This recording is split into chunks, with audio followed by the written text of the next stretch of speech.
भावम् मंगलम भगवान वीरो मंगलम गौतमो गणी मंगलम कुंद कुंदाद्यो जैन धर्मोस्तु मंगलम सर्वमंगल मांगल्यम सर्वकल्याणकारकम प्रधानम सर्वधर्माणां जैनम जयतु शासनम जैनम जयतु शासनम।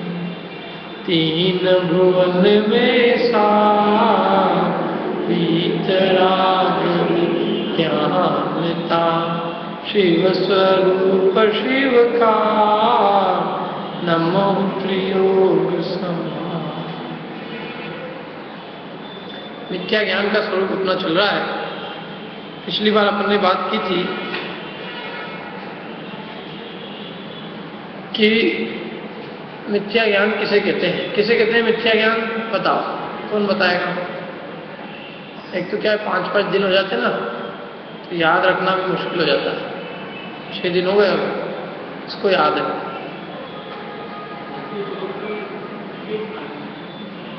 वस्तु स्वरूप की विपरीत मान्यता का नाम मिथ्या ज्ञान है। बताओ भाई, इसको याद है? पिछले रविवार कौन आया था? हाथ खड़ा करना, पिछले रविवार कौन कौन आया? और एक ही जना आया था बस। पिछले रविवार और कोई नहीं आया था? आप आए थे 2, नितिन नहीं आए थे? नहीं आए थे भी 2। और अंकिता निकिता दोनों आई थी पिछले रविवार? नहीं आई थी। तो फिर तो बस 2 ही जनों से पूछ सकते हो। बताओ, चलो अब आपका नंबर ले। मिथ्या ज्ञान किसे कहा था? चलो आप बताओ, मिथ्या ज्ञान? कोई बात नहीं, आने की सजा नहीं है, नहीं तो आप समझो। या ही प्रतीक युत कछुक ज्ञान सो दुखदायक अज्ञान। मिथ्या दर्शन के साथ जो कुछ भी ज्ञान है उस सब का नाम क्या है? मिथ्या ज्ञान। माने मिथ्या ज्ञान किसी पर्टिकुलर चीज के संबंध में नहीं है। मिथ्या ज्ञान तो मिथ्या दृष्टि के ज्ञान का नाम है। मिथ्या दृष्टि का जो कुछ भी ज्ञान है उस सब का नाम मिथ्या ज्ञान है, बस। चाहे वो किसी के ही संबंध में हो, उसके ज्ञान का नाम ही मिथ्या ज्ञान है।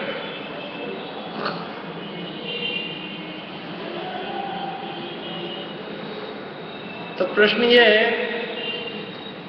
कि भाई उसके ज्ञान को मिथ्या ज्ञान क्यों कहते हो? कि वो प्रयोजनभूत तत्वों के बारे में विपरीत ज्ञान करता है, इसलिए उसको मिथ्या ज्ञानी कहते हैं।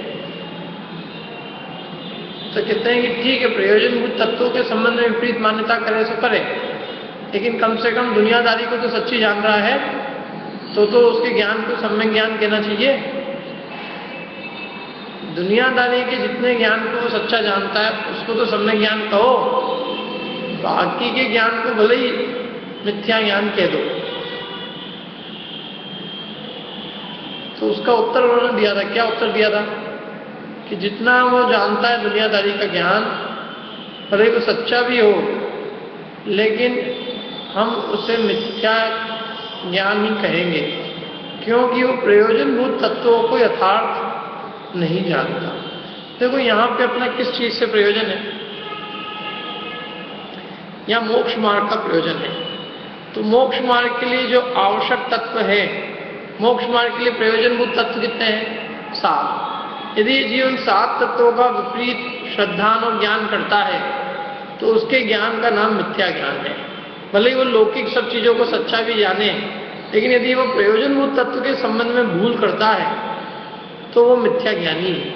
दुनियादारी की बहुत होशियारी हो, सब जानता हो, इंजीनियर हो, डॉक्टर हो, सब जानता हो, रस्सी को रस्सी जाने, सांप को सांप जाने, सब सही भी जाने, लेकिन फिर भी यदि वो तत्व के बारे में भूल करता है, तत्व का ज्ञान उसका उल्टा है, तो उसके ज्ञान को क्या कहेंगे हम? मिथ्या ज्ञान। और सम्यक दृष्टि यदि 7 तत्व को सही जानता है और दुनियादारी की बातें यथार्थ न भी जाने, तो भी उसके ज्ञान का नाम सम्यक ज्ञान, उसके सारे ज्ञान का नाम सम्यक ज्ञान। हम तो यहाँ ये देखते हैं कि 7 तत्व का सच्चा ज्ञान और श्रद्धान एक नहीं है। यदि 7 तत्व का श्रद्धान है, 7 तत्व का ज्ञान है सही सही, तो हम उसको काय का सर्टिफिकेट देंगे? सम्यक ज्ञानी का। और यदि 7 तत्व का उसको विपरीत श्रद्धान है, विपरीत ज्ञान है, तो हम उसको क्या कहेंगे? मिथ्या ज्ञान।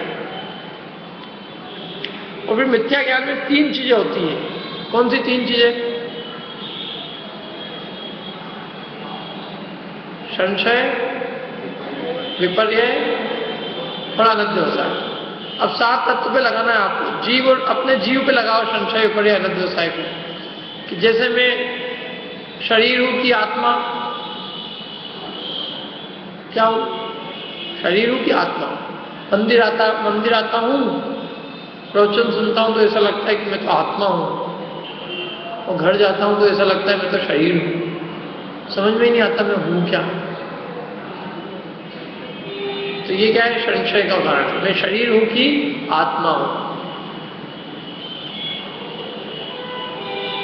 और विपर्य है, भैया मैं तो शरीर ही हूं, मैं तो पक्का निर्णय कर लिया है, गारंटेड 100% अपन तो शरीर है। ये आत्मा की बात हो, आत्मा तो जो होंगे सो होंगे, अपन तो शरीर है। ये आत्मा वाले ये, अपन तो शरीर है, तो अपने को शरीर रूप माना, तो ये क्या हुआ? विपर्य है, विपरीतता हो गई।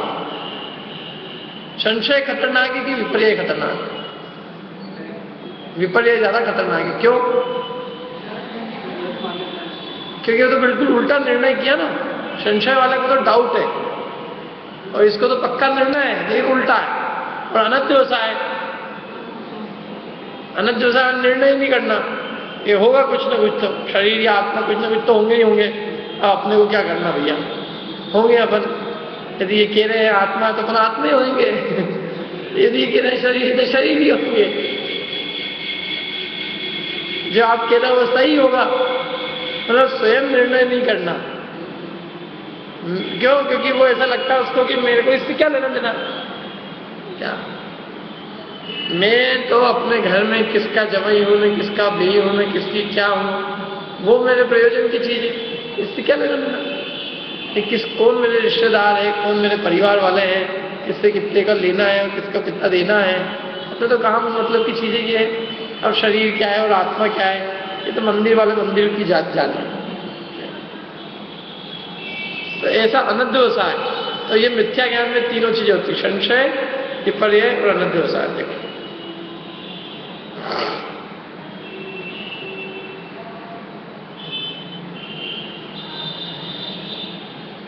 अब देखो पेज नंबर निकालो आप, मोक्षण प्रकाशक में 86।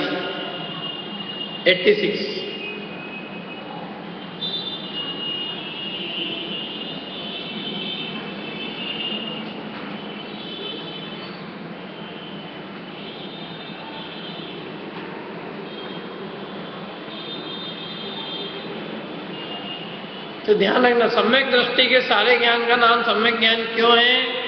पता है इसका क्या उत्तर दोगे? सम्यक दृष्टि के सर्व ज्ञान का नाम सम्यक ज्ञान, और मिथ्या दृष्टि के सारे ज्ञान का नाम मिथ्या ज्ञान। तो इसका कारण क्या है? क्योंकि मिथ्या दृष्टि प्रयोजनभूत तत्वों के बारे में विपरीत श्रद्धान और ज्ञान करता है, और सम्यक दृष्टि 7 तत्व प्रयोजनभूत तत्व के बारे में सच्चा श्रद्धान और ज्ञान करता है, इसलिए उसके ज्ञान का नाम सम्यक ज्ञान। क्योंकि यहाँ क्या प्रयोजन है? देखो धर्म के क्षेत्र में अपन सच्चा ज्ञानी उसको ही कहेंगे जो धर्म की बातें सच्ची जानेगा, और धर्म के अंदर प्रयोजनभूत क्या है? 7 तत्व। 7 तत्व यदि तुम प्रयोजनभूत 7 तत्व को यदि सच्चा जानते हो, तो हमारी दृष्टि में तुम क्या हो? सम्यक ज्ञानी। निकाल लिया आपने पेज नंबर 86। अब यहाँ प्रश्न है कि क्या प्रश्न है? इस मिथ्या ज्ञान का कारण कौन है? ये तो समझ में आया कि मिथ्या ज्ञान है, मिथ्या दृष्टि के सारे ज्ञान का नाम क्या है? मिथ्या ज्ञान।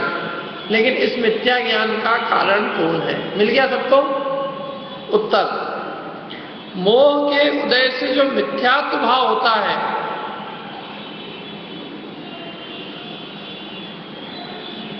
सम्यक तो नहीं होता, वह इस मिथ्या ज्ञान का कारण है। क्या कहा? मोह के उदय से जो मिथ्यात्व भाव होता है सम्यक तो नहीं होता, वह इस मिथ्या ज्ञान का कारण है। जैसे विष के संयोग से भोजन को भी विषरूप कहते हैं, वैसे मिथ्यात्व के संबंध से ज्ञान है सो मिथ्या ज्ञान नाम पाता है। कितना बढ़िया कारण है। मिथ्या ज्ञान का कारण कौन है? ज्ञानावरण कर्म का उदय। कर्म कितने हैं? 8 कर्म। तो मिथ्या दृष्टि के सारे ज्ञान का हमने नाम दिया मिथ्या ज्ञान। तो कौन सा कर्म उसके मिथ्या ज्ञान का कारण है, ये प्रश्न है। कौन सा कर्म कारण है? एक तो ये उत्तर है कोई कर्म कारण नहीं, दूसरा उत्तर है कि ज्ञानावरण कर्म कारण है, तीसरा है मोहनी कर्म कारण है, तो चौथा है कि मोहनी और ज्ञानावरण दोनों कारण है। क्या उत्तर है इसका? देखो यही लिखा है, मोहनी कर्म कारण है। इसमें मोह के उदय से जो मिथ्यात्व भाव होता है सम्यक तो नहीं होता, वह इस मिथ्या ज्ञान का कारण है। माने मोहनी कर्म के उदय से होने वाला मिथ्यात्व भाव, मिथ्या दर्शन, वो मिथ्या ज्ञान का कारण है। मोहनी कर्म के उदय में क्या होता है? जीव का श्रद्धान और ज्ञान विपरीत होता है, श्रद्धान विपरीत होता है मोहनी कर्म के उदय से। मोहनी कर्म के कितने भेद हैं? 2, एक दर्शन मोहनी, एक चाइतन्य। तो दर्शन मोहनी का भेद एक मिथ्यात्व। तो मिथ्यात्व के निमित्त से जीव का श्रद्धान विपरीत होता है। तो जब श्रद्धान विपरीत होता है तो उसकी ज्ञान को भी क्या कहते हैं अपन? विपरीत। तो इसलिए कारण कौन हुआ? मिथ्या श्रद्धान का जो कारण है वही मिथ्या ज्ञान का कारण है। मिथ्या श्रद्धान का कारण कौन है?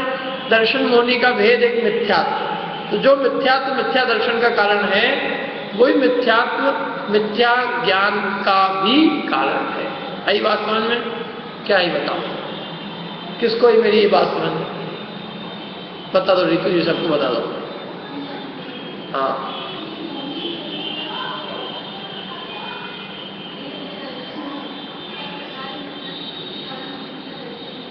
हाँ, जिसके कारण मिथ्या दर्शन होता है।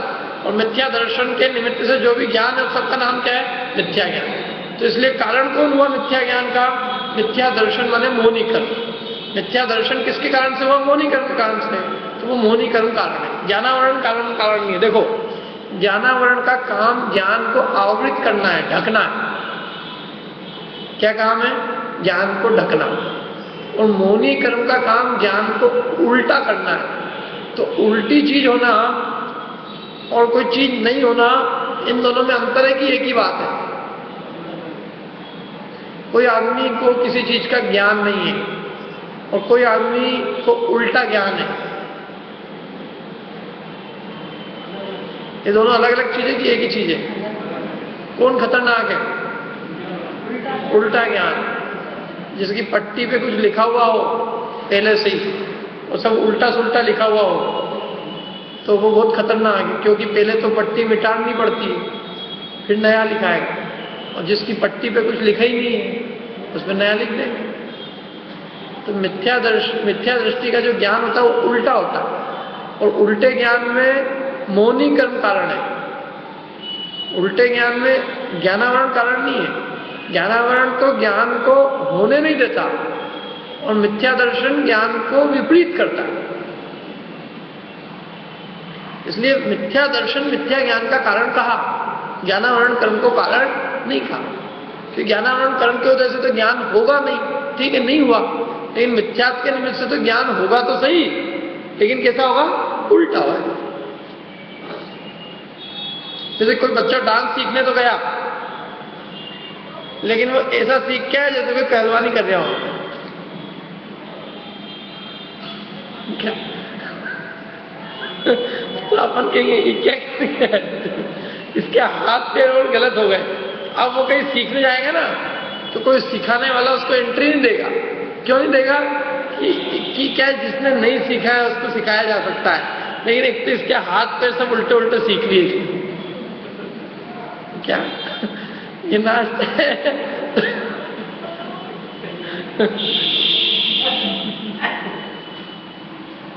तो वो बोलेंगे इसके डबल पैसे लगेंगे।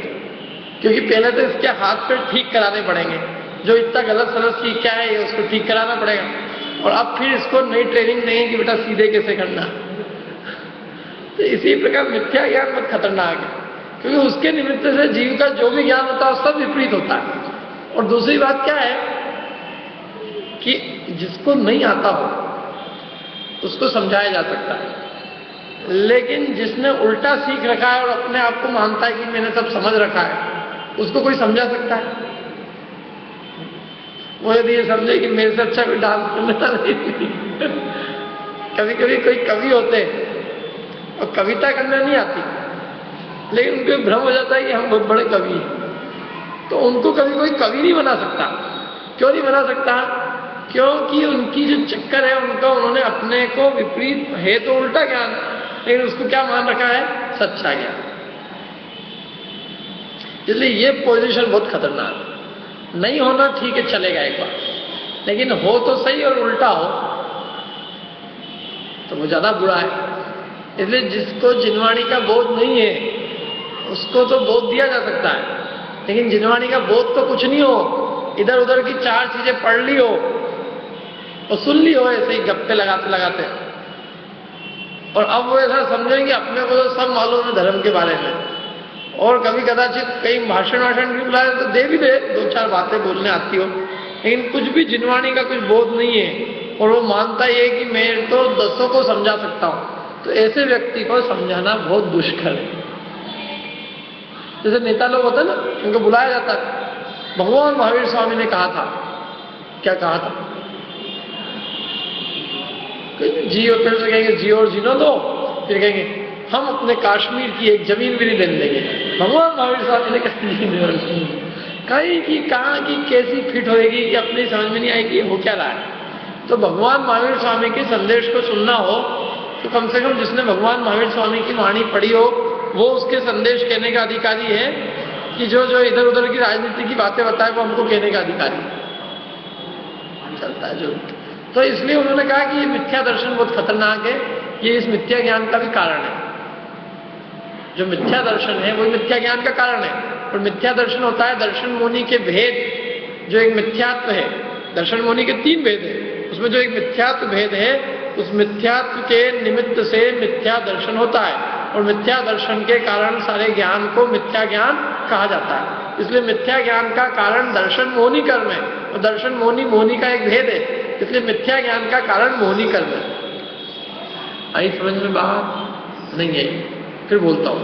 दर्शन देखो मोनि कर्म है, मोनि कर्म के 2 बेटे हैं, एक बड़ा एक छोटा। बड़ा बेटा बहुत खतरनाक है, जब तक बड़ा रहता है तब तक वो छोटे को कुछ नहीं होने देता। छोटे को कोई बाल भी बाका नहीं कर सकता जब तक बड़ा है तब तक। बड़े का नाम है दर्शन मोनि और छोटे का नाम है चारित्र मोनि। दर्शन मोनि का काम है श्रद्धा को विपरीत करना, और चारित्र मोनि का काम है चारित्र आचरण को विपरीत करना। आचरण में विपरीतता माने कषाय भाव होना, और श्रद्धा में विपरीतता माने जैसा वस्तु स्वरूप है वैसा न मानकर अन्यथा मानना, कि श्रद्धा की भूल है। तो दर्शन मोनि के उदय से मिथ्या दर्शन हुआ, और मिथ्या दर्शन के निमित्त से ज्ञान मिथ्या ज्ञान हुआ। तो मिथ्या ज्ञान का कारण कौन सा कर्म हुआ? मोनि कर्म। फिर बोलता हूं, मोनि कर्म का एक भेद दर्शन मोनि, दर्शन मोनि के भेद मिथ्यात्व के निमित्त से श्रद्धान विपरीत अर्थात मिथ्यात्व रूप श्रद्धान होता है, मिथ्या दर्शन होता है पक्का। और मिथ्या दर्शन के निमित्त से जो कुछ भी ज्ञान है उसका नाम क्या है? मिथ्या ज्ञान। तो मिथ्या ज्ञान का कारण अल्टीमेटली कौन हुआ? मोनि कर्म। अब वो कहते हैं, ये इसका उदाहरण दिया उन्होंने बहुत बढ़िया। जैसे भोजन है, भोजन में जहर मिलाया तो सारा भोजन भी कैसा हो गया? जहरीला। अब असलियत में देखो तो भोजन तो फिर भी भोजन ही है। जो भोजन जो जहरीला हुआ है वो जहर के संयोग से हुआ है, भोजन कोई जहर नहीं हो गया है। जहर अलग है और भोजन अलग है, लेकिन फिर भी सारे भोजन को जहरीला भोजन कहा जाता है। समझ में आ रही है? भोजन के परमाणु अलग है, जहर के परमाणु अलग है, लेकिन ऐसा होने पर भी जो भोजन बिल्कुल शुद्ध है उस शुद्ध भोजन को भी जहरीला भोजन कहा जाता है। किसके कारण से? विष के निमित्त से।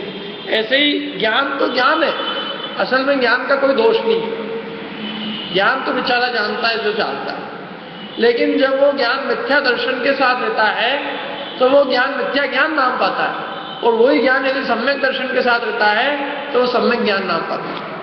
क्या करे बेचारा ज्ञान? यदि श्रद्धा विपरीत है तो ज्ञान भी विपरीत है, यदि मान्यता विपरीत है तो ज्ञान विपरीत है। यदि तुम शरीर को आत्मा मानते हो तो हम कहेंगे तुम्हारा जितना भी ज्ञान है वो सब झूठा है, और यदि तुम देह और आत्मा को अलग अलग मानते हो तो तुम्हारा सारा ज्ञान सच्चा है। मैंने उसका संबंध श्रद्धांत है। किसका संबंध? ज्ञान का।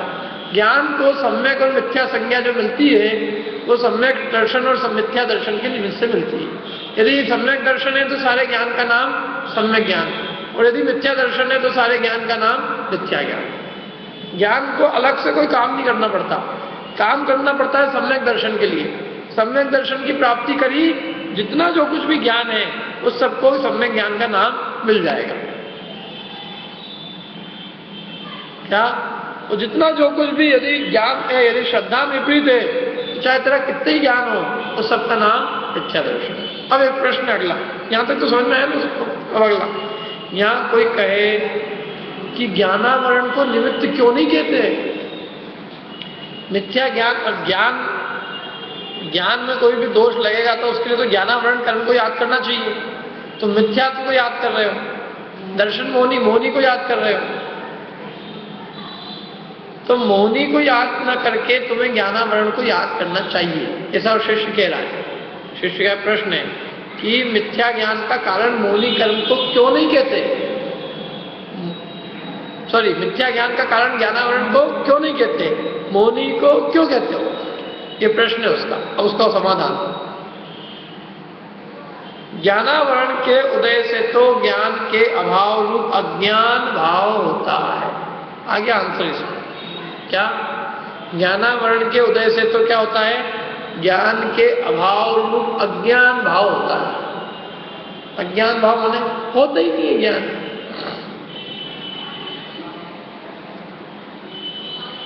मिथ्या ज्ञान नहीं होता है, क्या होता है? अज्ञान होता है। अज्ञान में और मिथ्या ज्ञान में अंतर है। ज्ञानावरण का काम ज्ञान को आवृत करना है, ढकना है, अज्ञान करना है। ज्ञानावरण का काम मिथ्या ज्ञान नहीं करना है, तथा उसके क्षयोपशम से, किसके क्षयोपशम से?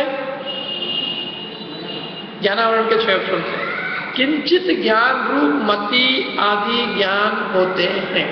ज्ञानावरण का क्षयोपशम माने ज्ञानावरण का थोड़ा आवरण कम होगा तो मति शुद्ध ज्ञान होंगे, ज्ञानावरण का आवरण ज्यादा होगा तो मति शुद्ध ज्ञान बहुत कम होंगे। मति शुद्ध ज्ञान तो हमेशा ही रहेंगे, लेकिन क्षयोपशम होने से माने ज्ञानावरण के आंतरिक विकास से मति शुद्ध ज्ञान ज्यादा होता है, ज्ञानावरण के उदय से मति शुद्ध ज्ञान कम होता है। समझ में ही बात? यदि इनमें से किसी को मिथ्या ज्ञान, किसी को सम्यक ज्ञान कहे तो ये दोनों ही भाव मिथ्या दृष्टि तथा सम्यक दृष्टि के पाए जाते हैं। इसलिए उन दोनों के मिथ्या ज्ञान तथा सम्यक ज्ञान का सद्भाव हो जाएगा, और वह सिद्धांत से विरुद्ध होता है, इसलिए ज्ञानावरण का निमित्त नहीं बनता। देखो, सिद्धांत में मिथ्या दृष्टि के सब ज्ञान को मिथ्या ज्ञान कहा है। सिद्धांत माने जिनवाणी में, कर्णानियोग के ग्रंथों में, जहां बिल्कुल रत्न जैसी बात, रत्न को तोलने जैसा तराजू है। रत्न तोलने का तराजू माने एकदम 100 आने जैसी बात होगा, देसी की देसी कहेगा। तो सिद्धांत में बात कही है कि मिथ्या दृष्टि के सारे ज्ञान का नाम मिथ्या ज्ञान, और सम्यक दृष्टि के सारे ज्ञान का नाम सम्यक ज्ञान। तो वो कहते हैं कि यदि हम ज्ञानावरण को कारण कहेंगे तो ज्ञानावरण का काम तो यह है कि ज्ञान को अधिक करना, ज्ञान को कम करना। तो चाहे सम्यक दृष्टि हो मिथ्या दृष्टि हो, दोनों में व्यवस्था बन जाएगी कि नहीं, सम्यक दृष्टि में भी ऐसा हो सकता है कि ज्ञान बहुत कम हो, ज्ञान का क्षयोपशम कम, ज्यादा दुनियादारी का ज्ञान, और किसी मिथ्या दृष्टि में भी ज्ञान की अधिकता मिल सकती है, बुद्धि बहुत तेज हो। तो बुद्धि की तीव्रता को यहां मिथ्या ज्ञान और सम्यक ज्ञान नहीं कहते, क्योंकि बुद्धि की क्षयोपशम तो माने ज्ञान का क्षयोपशम तो कदाचित मिथ्या दृष्टि के ज्यादा हो सकता है, तो सम्यक दृष्टि के कम भी हो सकता है। इस संसार में असंख्यात मगरमच्छ है जो सम्यक दृष्टि है, और तो और पंचम गुण स्थानवर्ती है। अब उस पंचम गुण स्थानवर्ती छोड़ दो, आप क्या है? सम्यक दृष्टि। अब अपन लोगों को उन मगरमच्छों से कुछ तो अधिक ज्ञान ही सही, क्यों?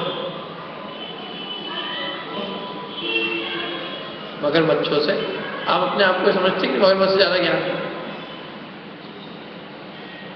तो अब यदि ज्ञान की अधिकता से यदि सम्यक ज्ञान और मिथ्या ज्ञान का नाम करे तो हमें ज्ञान अधिक है तो हमको सम्यक ज्ञान ही कहना चाहिए, और वो मगरमच्छ बेचारा ज्ञान कम है तो वो मिथ्या ज्ञान ही कहना चाहिए।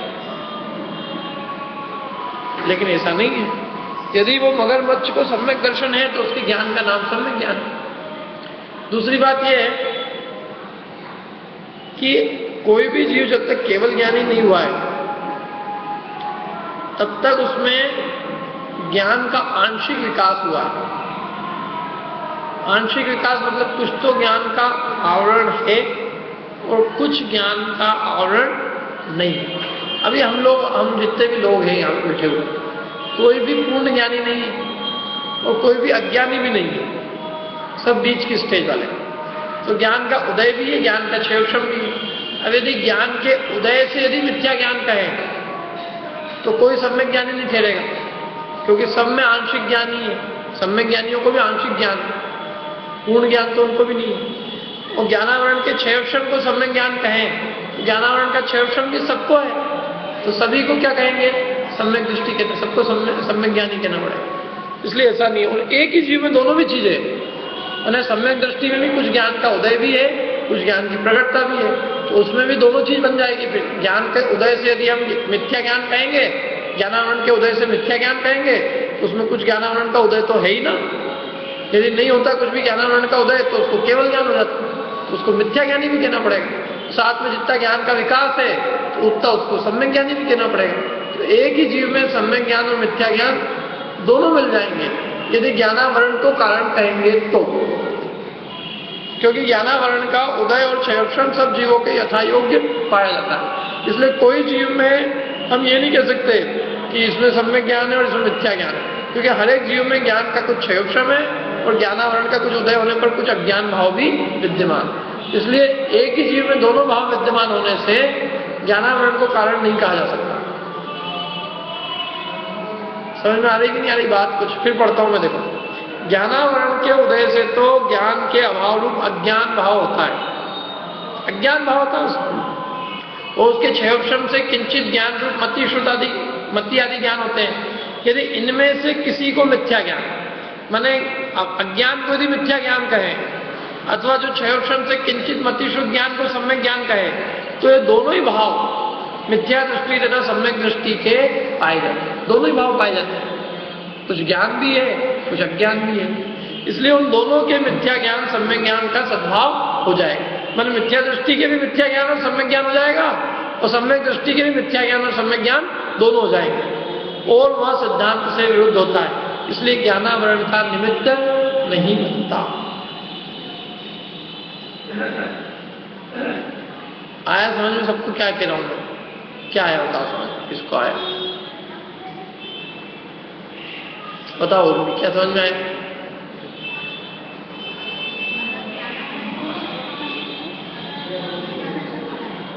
मिथ्या ज्ञान, ज्ञानावरण के उदय से, ज्ञानावरण के उदय, मिथ्या ज्ञानी के, मिथ्या दृष्टि के और सम्यक दृष्टि के दोनों ही भाव पाए जाते हैं। तो दोनों ही भाव पाए जाते हैं, तो उन दोनों के ही, माने मिथ्या दृष्टि के भी और सम्यक दृष्टि के भी, मिथ्या ज्ञान और सम्यक ज्ञान दोनों का सद्भाव मिल जाएगा, और वो बात बनती नहीं। मिथ्या दृष्टि के अकेले मिथ्या ज्ञान पाया जाता है और सम्यक दृष्टि के अकेले सम्यक ज्ञान पाया जाता है। और कोई स्पष्ट कर सकता है थोड़ा और?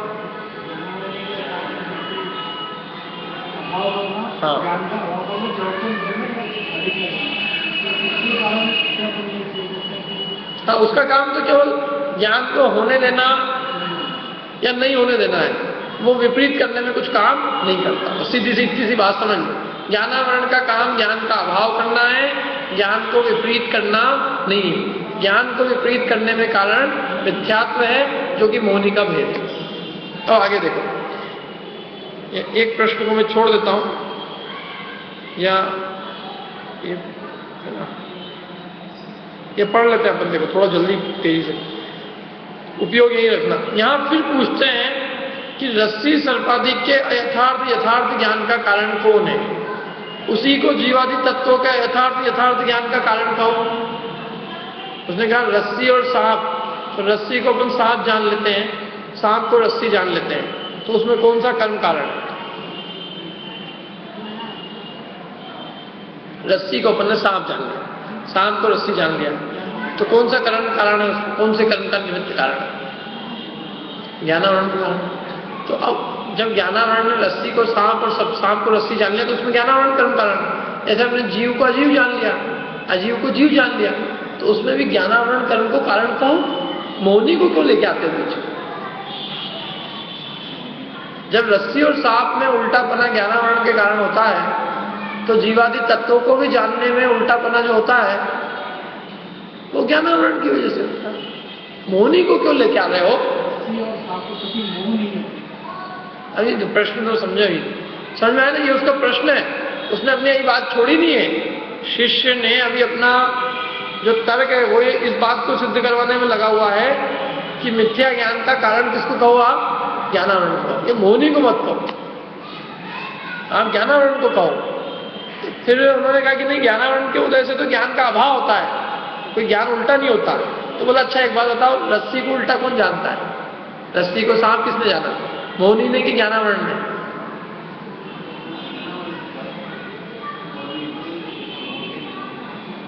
रस्सी को सांप, सांप को रस्सी, ये मोहिनी कर्म के कारण से होता है कि ज्ञानावरण कर्म के कारण से? ये ज्ञानावरण के कारण से।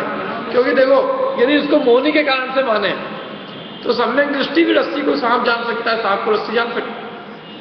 सम्यक दृष्टि तो जीवादि 7 तत्वों को यथार्थ जानता है, दुनियादारी की गारंटी नहीं है। सम्यक दृष्टि रस्सी को सांप, सांप को रस्सी जाने तो भी उसका ज्ञान सम्यक ज्ञान है। तो यदि अपन रस्सी को सांप और सांप को रस्सी जानने में मोहिनी कर्म कारण कहें, तो मोहिनी कर्म का उदय तो सम्यक दृष्टि के है नहीं, मिथ्यात्व का उदय तो उसके है ही नहीं। फिर वो रस्सी को सांप और सांप को रस्सी क्यों जान रहा है? इसलिए ज्ञानावरण कर्म कारण है, मोहिनी कारण नहीं है उसमें, पक्का लगा लेना है। अब उसने गला पकड़ा फटाक से शिष्य ने कि देखो, जब रस्सी को सांप और सांप को रस्सी जानने में ज्ञानावरण कारण है ना, जैसे जीव को अजीव और अजीव को जीव जानने में भी ज्ञानावरण कारण है, ये मोहिनी नहीं है।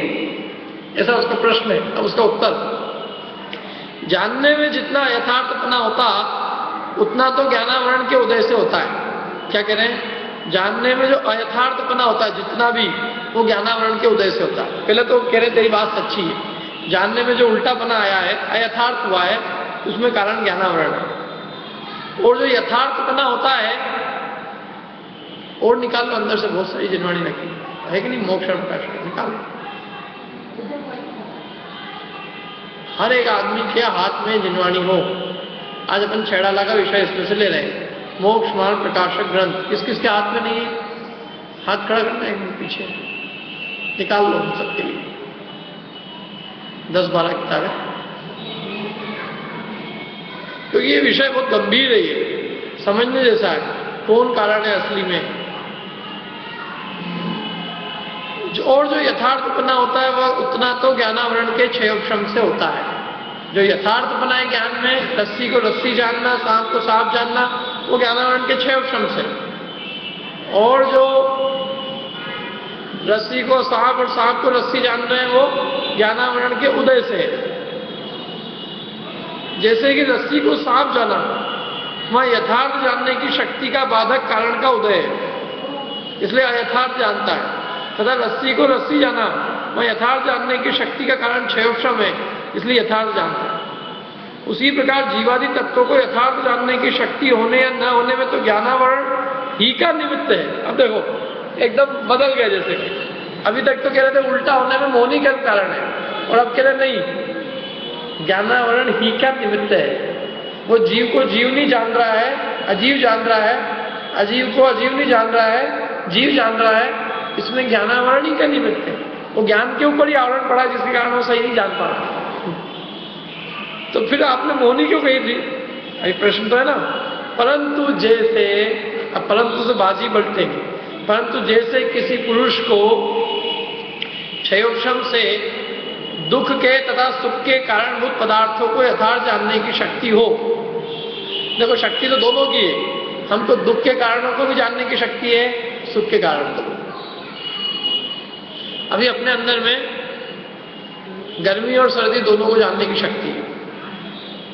अब जिसको क्या है, वहां जिसको असाता वेदनी का उदय हो, वह दुख के कारणभूत जो हो उन्हीं का वेदन करता है। माने उसको जानने की शक्ति तो दोनों की मिली हुई है, ठंड भी जान सकता है, गर्मी भी जान सकता है। लेकिन असाता के उदय वाले को गर्मी का ही ज्ञान होगा, ठंडी का नहीं होगा। और साता के उदय वाले को सुख के कारणभूत पदार्थों का वेदन करेगा, दुख के कारणभूत पदार्थों का वेदन नहीं करता। ये तो यदि सुख के कारणभूत पदार्थों का वेदन करे साता वेदनी के उदय वाला तो सुखी हो जाए, लेकिन असाता का उदय होने से वैसा हो नहीं सकता। इसलिए यहां दुख के कारणभूत और सुख के कारणभूत पदार्थों के वेदन में ज्ञानावरण का निमित्त नहीं है। देखो अपन अपने शरीर को जो अच्छी चीज लग रही है उसका वेदन कर रहे हैं और सुखी रूप अनुभव कर रहे हैं, तो इसमें ज्ञानावरण का उदय कारण है कि वेदनी कर्म का उदय कारण है?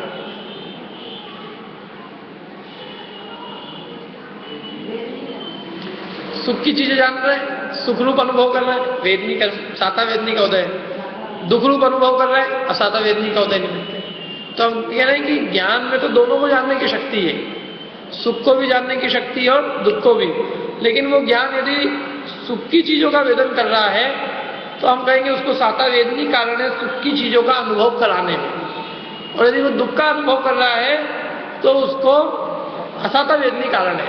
हम ज्ञान को कारण नहीं कहेंगे कि ज्ञान ने दुख का ज्ञान कराया।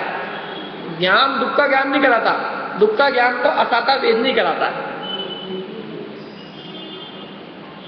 क्या? क्योंकि ज्ञान में दोनों की ताकत पड़ी है, वो सुख को भी जानता है, दुख को भी जानता है। अब तुम दुख का अनुभव कर रहे हो तो हम ज्ञान को दोषी नहीं ठहराएंगे। हम किसको दोषी ठहराएंगे? असाता वेदनी को। ये अभी उदाहरण नहीं दे रहे, अभी तो सिद्धांत बताएंगे। अपना जो अभी प्रश्न है वो तो अभी बचा हुआ है।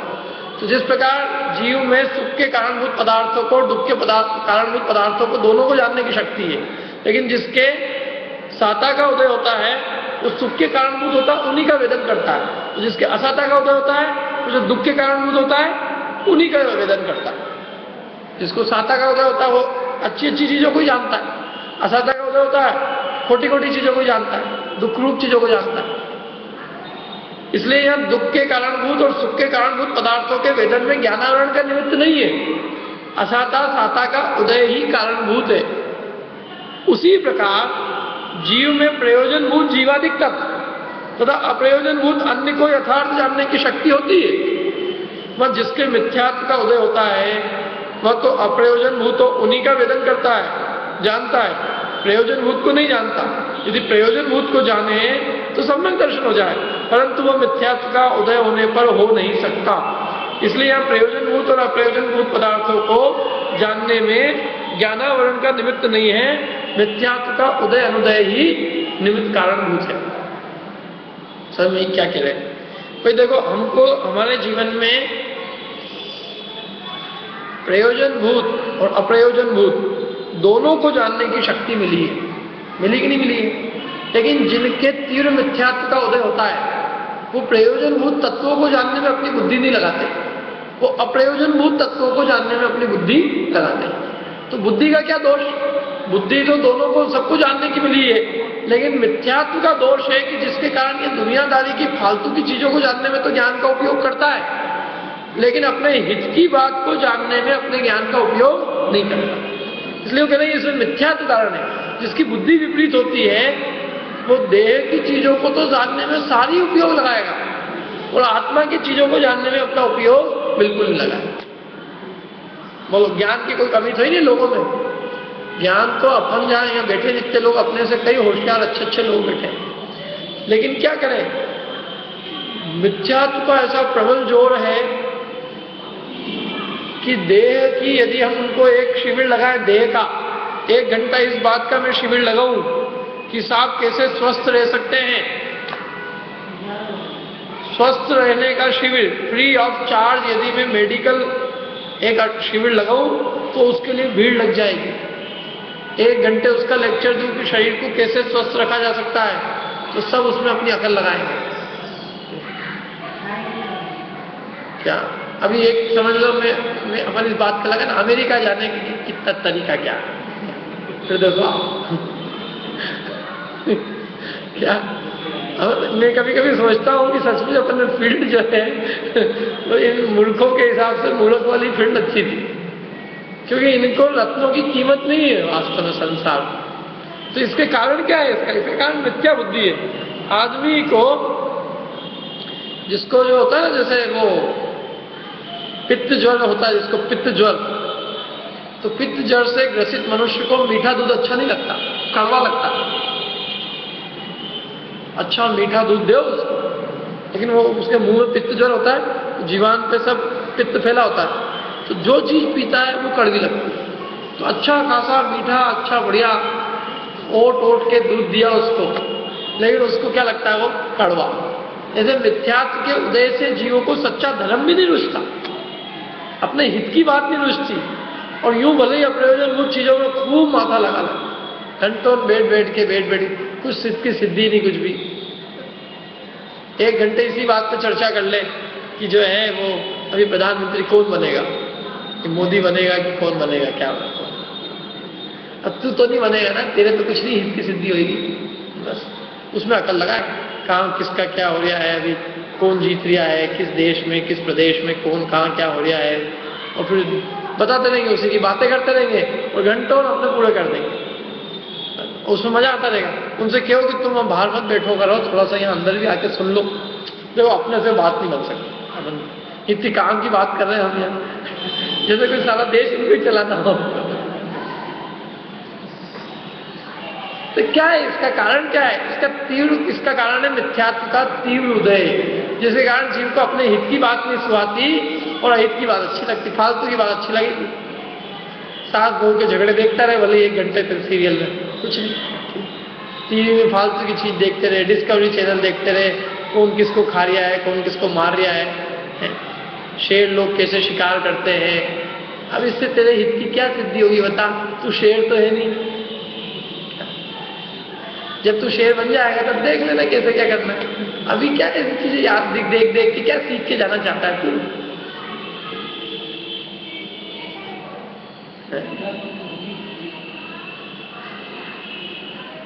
तो क्यों है, इससे क्या कारण है? मतलब जिससे कोई प्रयोजन नहीं है, लोग घंटों बिगाड़ते हैं उसको, घंटों। अरे तू अपने आत्मा की डिस्कवरी कर ले एक बार, तो सारा लोग तेरे ज्ञान की झलक जाएगा। तो थोड़ी तो अपनी शक्ति को पहचान, और मेरा हित किसमें है, हित किसमें है, ये इसके लिए समय मिला है, ये बुद्धि उसके लिए मिली है।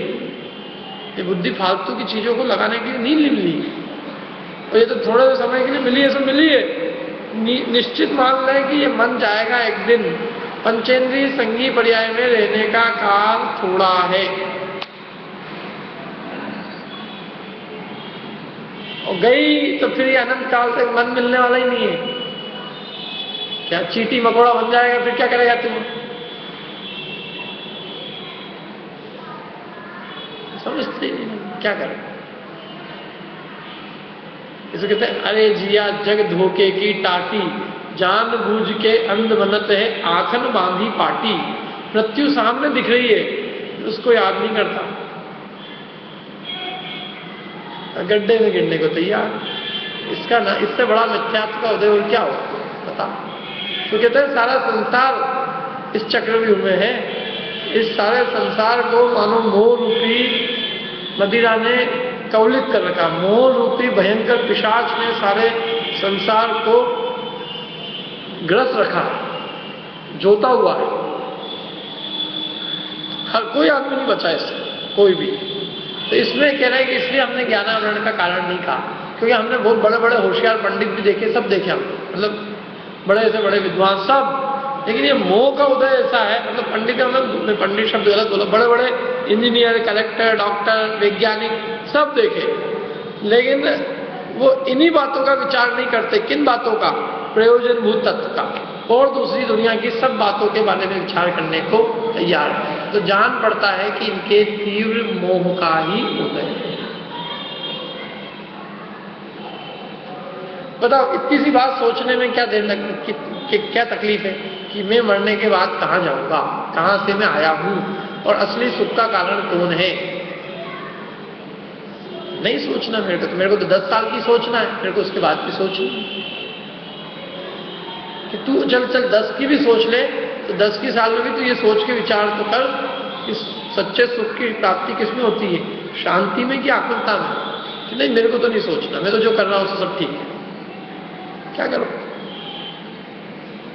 इसलिए उन्होंने कहा देखो कि जिसके मिथ्यात्व का उदय होता है वह तो अप्रयोजनभूत हो उन्हीं का वेदन करता है। अप्रयोजनभूत माने 7 तत्व के अलावा और सब तत्वों को जानेगा।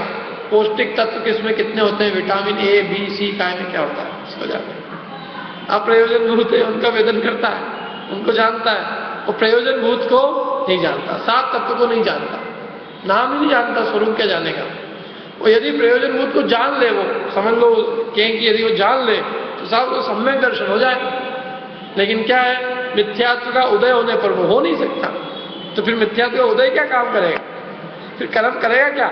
यदि वो प्रयोजनभूत को जानने लग जाए, सम्यक दर्शन हो जाए, तो फिर मिथ्यात्व कर्म का उदय क्या काम करेगा? मतलब क्या करेगा, मतलब कि वो मिथ्यात्व के उदय होने पर वो होते ही नहीं।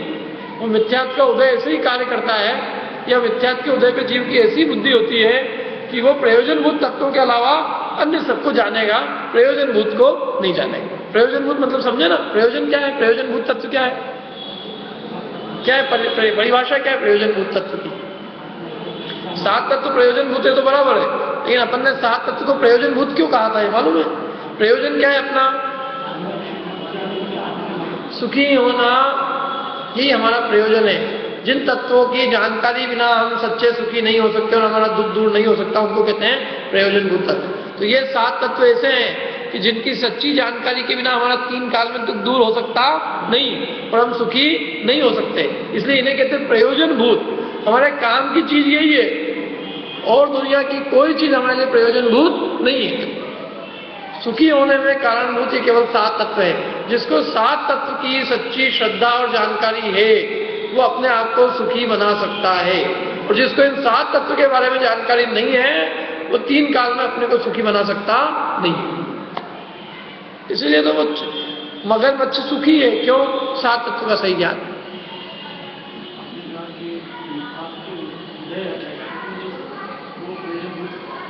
मैंने कह रहे कि मिथ्यात्व के उदय से जीव अपनी बुद्धि को और जगह तो लगाता है, लेकिन प्रयोजनभूत तत्वों में नहीं लगाता।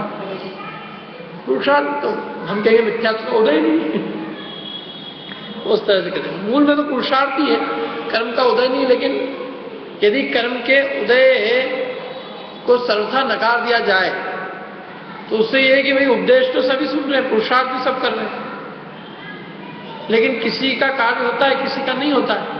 तो कोई कर्म का उदय भी निमित्त है ना, और बिना कर्म के उदय के यदि मिथ्यात्व होता है तो मिथ्यात्व जीव का स्वभाव सिद्ध हो जाएगा।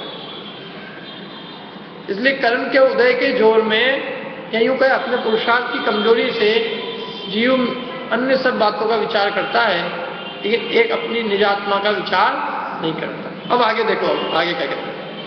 यह ऐसा जानना कि जहाँ एकेंद्रीय आदि में जीवादि तत्वों को यथार्थ जानने की शक्ति न हो, वहां तो ज्ञानावरण का उदय और मिथ्यात्व के उदय से हुआ मिथ्या दर्शन, इन दोनों का निमित्त है।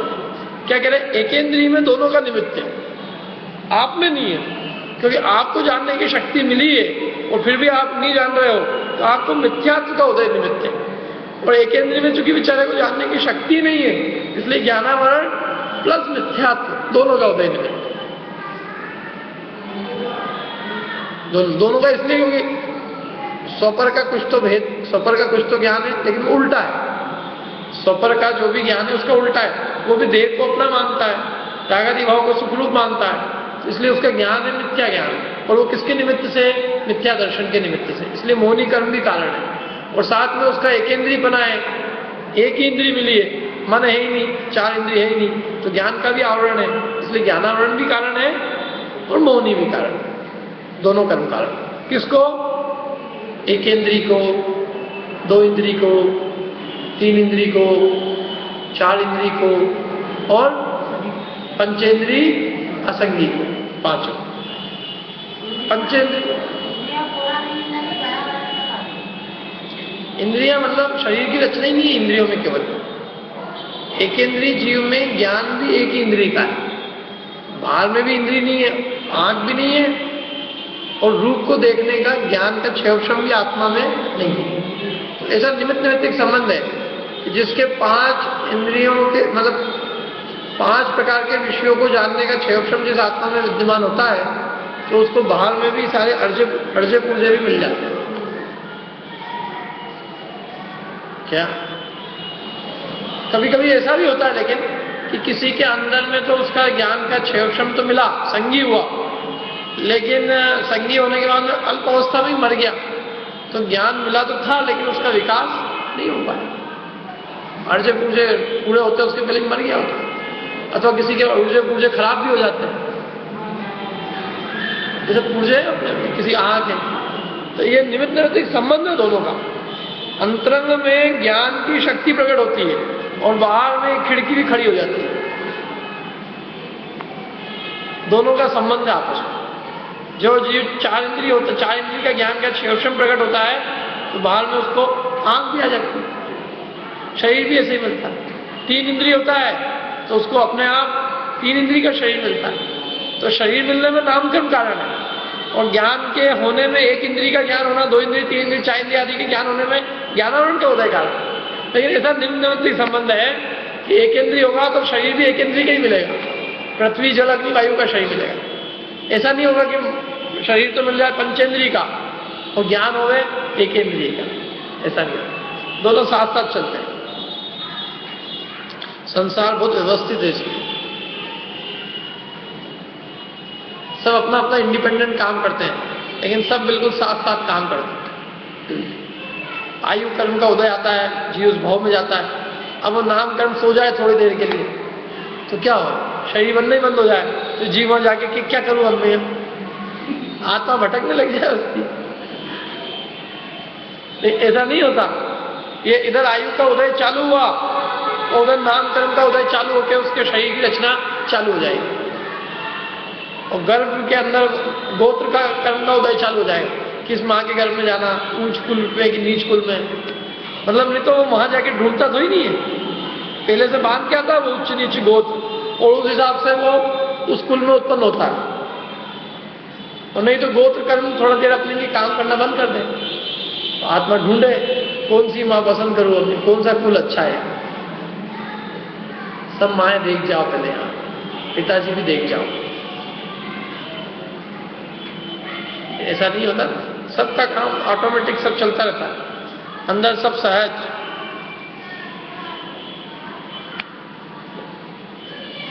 इसलिए वो तो सब ये कह रहे हैं कि वो एकेंद्रीय है ना, तो आपका जो प्रश्न था तो एकेंद्रीय के बाहर में भी द्रवेंद्रिय भी एक ही है और भावेंद्रिय भी उसकी कितनी है, एक ही है। तो उसके दोनों कर्म कारण है, ज्ञानावरण भी है और मिथ्या दर्शन मिथ्या मोहनी भी है।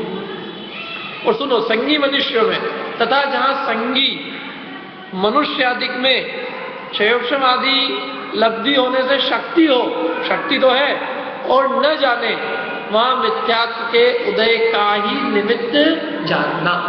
क्योंकि आपको क्षेत्रम लब्धि तो मिली है, अपने हितैत का विचार करने की, तत्व को जानने की, आपा पराय का भेद विज्ञान करने की शक्ति मिली है।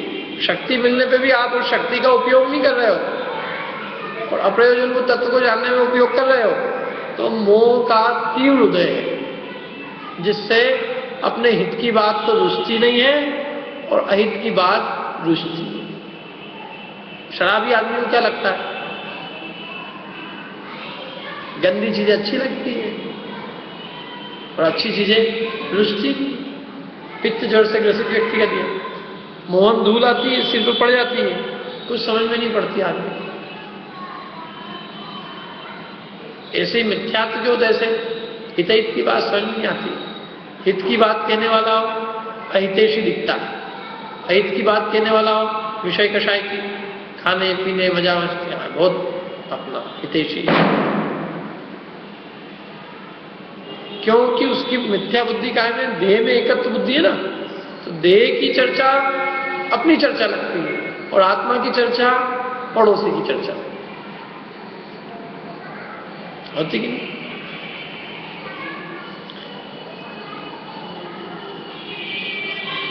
अब देखो आगे क्या कहते हैं। इसलिए मिथ्या ज्ञान का मुख्य कारण ज्ञानावरण को नहीं कहा, मोह के उदय से हुआ भाव वही कारण कहा। किसके लिए? हमारे लिए, संगी जीवों के लिए ज्ञानावरण को कारण नहीं कहा। किसको कारण कहा? मोह के उदय से होने वाले मिथ्यात्व भाव को कहा। अब यहां फिर प्रश्न है, देखो बहुत बढ़िया प्रश्न है। ज्ञान होने पर श्रद्धान होता है, इसलिए पहले मिथ्या ज्ञान कहो, बाद में मिथ्या दर्शन कहो। देखो जानेंगे तो श्रद्धान होगा, जानेंगे ही नहीं तो श्रद्धान कैसे होगा? अब उल्टा जानते हैं इसलिए श्रद्धान भी उल्टा है हमारा। हमको लोगों ने उल्टा पढ़ा रखा है इसलिए हम मानते भी उल्टा है। तो हमारे मिथ्या दर्शन का कारण तो मिथ्या ज्ञान है। आप जबरदस्ती मिथ्या ज्ञान का कारण मिथ्या दर्शन कह रहे हो। पहले क्या आना चाहिए? मिथ्या ज्ञान, फिर मिथ्या दर्शन और फिर मिथ्याचार्य।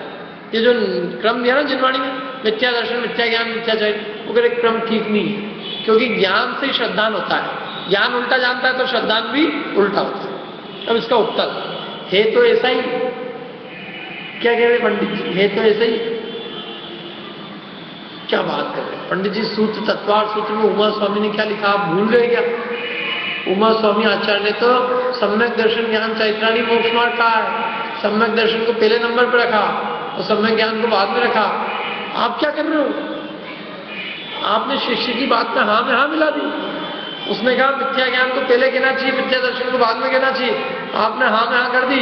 अभी तो मिथ्या ज्ञान मिथ्या दर्शन के अंदर क्रम बदलवा रहा है। पहले मिथ्या ज्ञान और फिर मिथ्या दर्शन कह रहा है। अभी थोड़ी देर में कहेगा सम्यक ज्ञान सम्यक दर्शन। तो पहले सम्यक ज्ञान को करवा देगा और पहले सम्यक ज्ञान को करवा देगा तो उमा स्वामी के सूत्र का अपन क्या करेंगे? वो उमा स्वामी गलत सिद्ध हो जाएंगे। थोड़ा तो विचार करो, क्या कह रहे हो तुम? सोचो तो सही। तो कह रहे है तो ऐसा ही। अभी क्या कह रहे? देखो है तो ऐसा ही, तेरी बात सच्ची है। जाने बिना श्रद्धान कैसे हो? बात तो तेरी सच्ची है। देखो पंडित जी की एक शैली है, आपने भी ध्यान दिया हो तो, पहले वो सामने वाले की बात को स्थापित करते हैं। तूने जो कहा वो तो सत्य है, परंतु ऐसा नहीं कि है बिल्कुल गलत, कुछ अकल वकल है नहीं, एकदम कहाँ से चले आया और क्या चले, कुछ जिनवाणी का ज्ञान नहीं है, अक्षर नहीं पढ़ा इन्होंने, ऐसा नहीं कहते। तूने कहा सो तो सत्य, परंतु देख इस अपेक्षा से ऐसा भी। ऐसी पंडित जी की पहले सामने वाले की बात को स्थापित करते हैं, पहले उसको प्रेम से उसको कहेंगे हाँ। तो तूने कहा सो तो सत्य है तो ऐसे ही, जाने बिना श्रद्धान कैसे हो?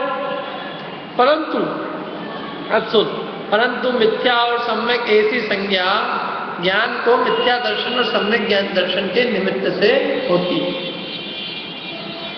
क्या ये जो संज्ञा मिली है, लेकिन ज्ञान को जो संज्ञा मिलती है वो मिथ्या दर्शन और सम्यक दर्शन के निमित्त से मिलती है। अब वो किसने दी वो संज्ञा? तो बोले अब तुम वो जिनवाणी के अंदर संज्ञा दी है कि मिथ्या दृष्टि के सारे ज्ञान को मिथ्या ज्ञान कहते हैं और सम्यक दृष्टि के सारे ज्ञान को सम्यक ज्ञान। इसका और उदाहरण दिया, जैसे मिथ्या दृष्टि और सम्यक दृष्टि स्वर्ण आदि पदार्थों को जानता तो समान है, परंतु वही जानना मिथ्या दृष्टि के मिथ्या ज्ञान नाम पता है और सम्यक दृष्टि के सम्यक ज्ञान नाम पता है। इसी प्रकार सर्व मिथ्या ज्ञान और सम्यक ज्ञान को मिथ्या दर्शन और सम्यक दर्शन कारण जानना, माने मिथ्या दर्शन मिथ्या ज्ञान का कारण है और सम्यक दर्शन सम्यक ज्ञान का कारण। और आगे और खुलासा करते हैं, इसलिए जहां सामान्यतया ज्ञान श्रद्धान का निरूपण हो वहां तो ज्ञान कारणभूत है, उसे प्रथम कहना, और श्रद्धान कार्यभूत है, उसे बाद में कहना। तथा जब मिथ्या सम्यक ज्ञान श्रद्धान का निरूपण हो वहां श्रद्धान कारणभूत है, उसे पहले कहना, और ज्ञान कार्यभूत है, उसे बाद में कहना। हम मिथ्या सम्यक श्रद्धान ज्ञान की बात कर रहे हैं, तो वहां आप मिथ्या दर्शन को पहले रखना, मिथ्या ज्ञान की बात करें। और दुनियादारी के ज्ञान की बात करोगे तो ज्ञान पहले होगा, श्रद्धान बाद। लेकिन जिनवाणी के अंदर श्रद्धा ही ज्ञान का निर्णय करती है। श्रद्धा सच्ची होती है तो ज्ञान को भी सम्यक नाम मिल जाता है। ज्ञान को स्टाम्प देने वाली श्रद्धा। देखो, क्योंकि कारण यह है कि हम आप जानते तो सब है, शरीर अलग है, आत्मा अलग है, लेकिन जब तक ये मान्यता हमारी नहीं बनती, जब तक हमारा इस बात पे विश्वास नहीं जमता, तब तक हमारे इस जानने को सम्यक ज्ञान नाम नहीं मिलता। हम मानते तो है ही नहीं वैसा। तो तुम जो जानते हो, जो भी कुछ पढ़ रखा है वो किताब की पढ़ रखी है, तुम्हारी खुद की मान्यता में बात नहीं आई, इसलिए तुम्हारे ज्ञान को हम सम्यक नहीं कह सकते, क्योंकि तुम वैसा मानते तो ही नहीं हो। वैसा मानो तो हम कहेंगे कि हाँ तुम बराबर ऐसा जानते भी हो। इसलिए लोग यहाँ पर तो मानने से हम जानने को सच्चा कहेंगे। यदि मानते हो तो जानते हो, मानते नहीं हो तो तुम जानते भी। समझ में आ रही बात? अब देखो आगे और क्या है, जहाँ सामान्यतया हो गया ना। अब आगे एक प्रश्न है, देखो क्या प्रश्न है? फिर प्रश्न है कि ज्ञान और श्रद्धा तो युगपद होते हैं, उनमें कारण कार्यपना कैसे कहते हैं? भाई दर्शन और ज्ञान तो है, ज्ञान और श्रद्धा तो एक साथ होते हैं। एक साथ होते हैं मतलब जैसे सम्यक दर्शन प्रकट हुआ तो उसी समय सारे ज्ञान का नाम सम्यक ज्ञान है, तो एक साथ हुए कि नहीं दोनों? ऐसे मिथ्या दर्शन है तो उसी समय ज्ञान मिथ्या ज्ञान है, दोनों साथ साथ तो चल रहे हैं। कारण कार्यपना उसमें कैसे बना सकते हैं? तो उसका समाधान वह हो तो वह हो, इस अपेक्षा कारण कार्यपना होता है। जैसे दीपक और प्रकाश युगपद होते हैं, तथापि दीपक हो तो प्रकाश हो, इसलिए दीपक कारण है, प्रकाश कार्य है। उसी प्रकार ज्ञान श्रद्धान के हैं। माने यद्यपि दीपक और प्रकाश एक साथ हुए हैं, अलग अलग नहीं, समय भेद नहीं है, लेकिन फिर भी दीपक कारण है और प्रकाश कार्य है। उसी प्रकार सम्यक दर्शन और सम्यक ज्ञान एक साथ होते हैं, तो भी सम्यक दर्शन कारण है और सम्यक ज्ञान कार्य, अथवा मिथ्या दर्शन मिथ्या ज्ञान के और सम्यक दर्शन सम्यक ज्ञान के कारण कार्य बना जाना। फिर प्रश्न है, अगला प्रश्न, मिथ्या दर्शन के संयोग से मिथ्या ज्ञान नाम पाता है, तो एक मिथ्या दर्शन को ही संसार का कारण कहना था, मिथ्या ज्ञान को अलग किस लिए कहा? कितना बढ़िया प्रश्न होता है कि सब मिथ्या दर्शन है तो सारे ज्ञान का नाम मिथ्या ज्ञान, सम्यक दर्शन है तो सारे ज्ञान का नाम सम्यक ज्ञान, तो ये अलग से ज्ञान की जरूरत ही क्या है? एक ही रखो ना मिथ्या दर्शन। मिथ्या दर्शन है तो संसार है, सम्यक दर्शन है तो मोक्ष है, इतना ही कहो। संसार का और मोक्ष का कारण दो ही कहने चाहिए थे, मिथ्या दर्शन और मिथ्या चारित्र, और मोक्ष का कारण सम्यक दर्शन और सम्यक चारित्र। ये ज्ञान को क्यों बीच में ठूस दिया? क्योंकि ज्ञान तो सम्यक दर्शन से सम्यक हो जाता है और मिथ्या दर्शन के निमित्त से मिथ्या हो जाता है। ज्ञान का तो कोई अपराध नहीं है ना, अपराध तो सारा श्रद्धा का है। तो तुम ज्ञान को फिर मोक्ष मार्ग में स्थान ही क्यों देते हो?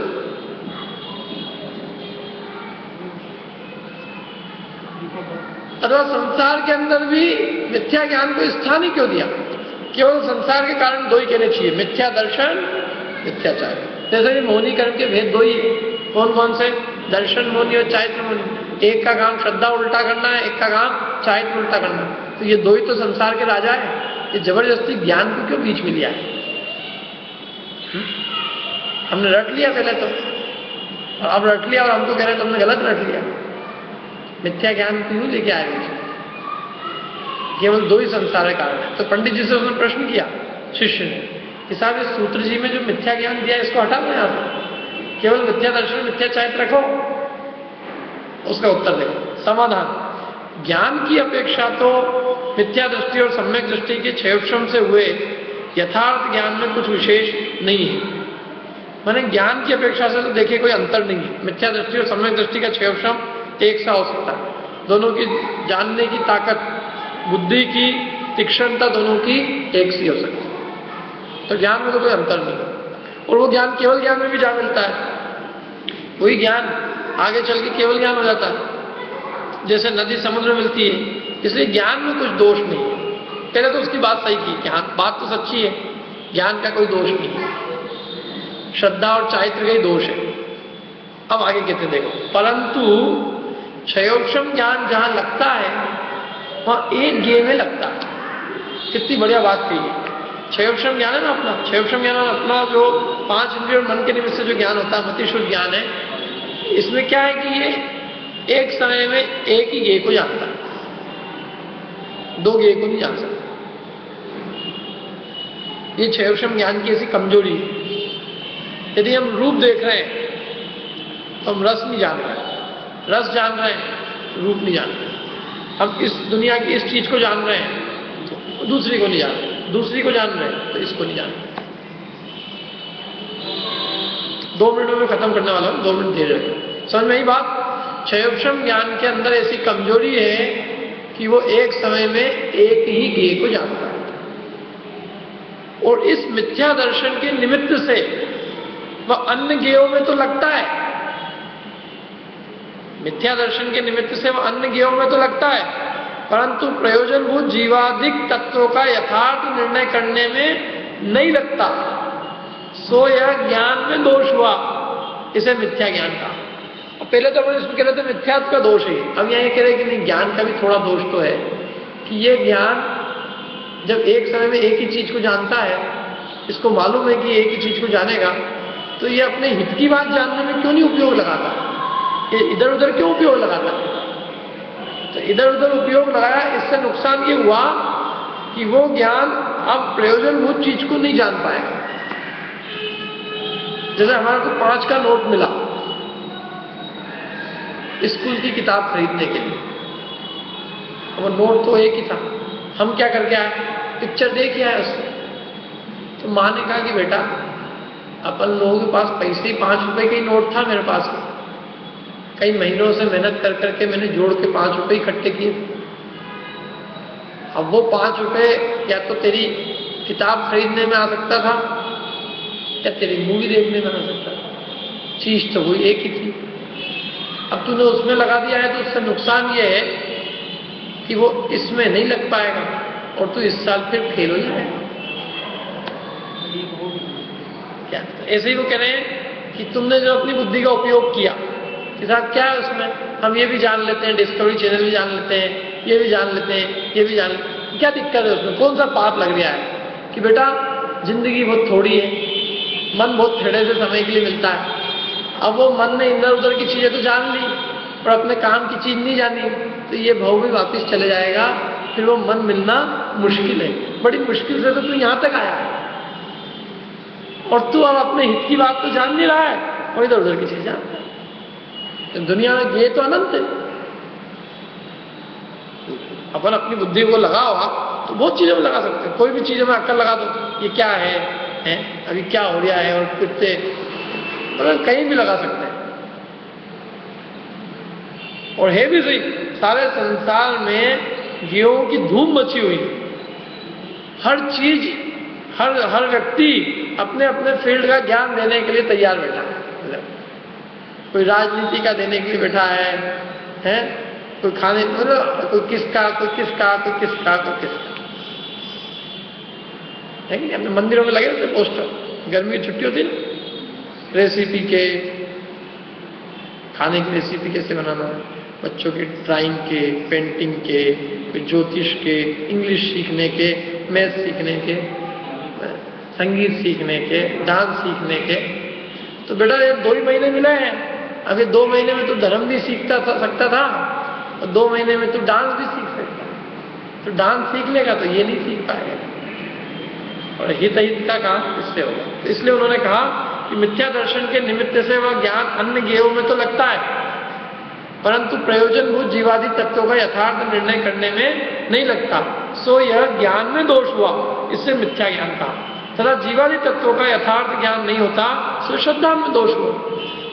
ये यथार्थ श्रद्धा नहीं है, मतलब उसको मानता नहीं है, ये श्रद्धा का दोष है, और उसको जानता नहीं है, ये ज्ञान का दोष है। जीवादि 7 तत्वों को जैसा है वैसा नहीं मानता, ये किसका दोष है? श्रद्धा का। और जीवादि तत्वों को जानता ही नहीं है, ये किसका दोष है? ज्ञान का। ऐसे लक्षण भेद से मिथ्या दर्शन मिथ्या ज्ञान को भिन्न कहा। इस प्रकार मिथ्या ज्ञान का स्वरूप कहा। इसी को तत्व ज्ञान के अभाव से अज्ञान भी कहते हैं। जैसे मिथ्या ज्ञान को कहीं कहीं अज्ञान भी कहा है, लेकिन अज्ञान और मिथ्या ज्ञान में अंतर है। लेकिन कभी कभी क्या होता है, मिथ्या ज्ञान को अज्ञान कहते हैं, भाई सही प्रयोजनभूत तत्वों को तो जानता ही नहीं है, इसलिए अज्ञान, और अपना प्रयोजन नहीं साधता, इसलिए इसी को कुज्ञान भी कहते हैं कि अपने सच्चे प्रयोजन को नहीं साधता, क्या झूठे प्रयोजन को साधता रहता है, आत्मा के प्रयोजन को नहीं साधता, तो इसलिए जितना भी ज्ञान है उस ज्ञान को कुज्ञान भी कहते हैं। ठीक है, इस प्रकार से अपन ने मिथ्या ज्ञान की चर्चा भी की। अब कल अपन करेंगे अग्रहित मिथ्या चारित्र क्या है, उस चर्चा में। अभी की चर्चा ये सब।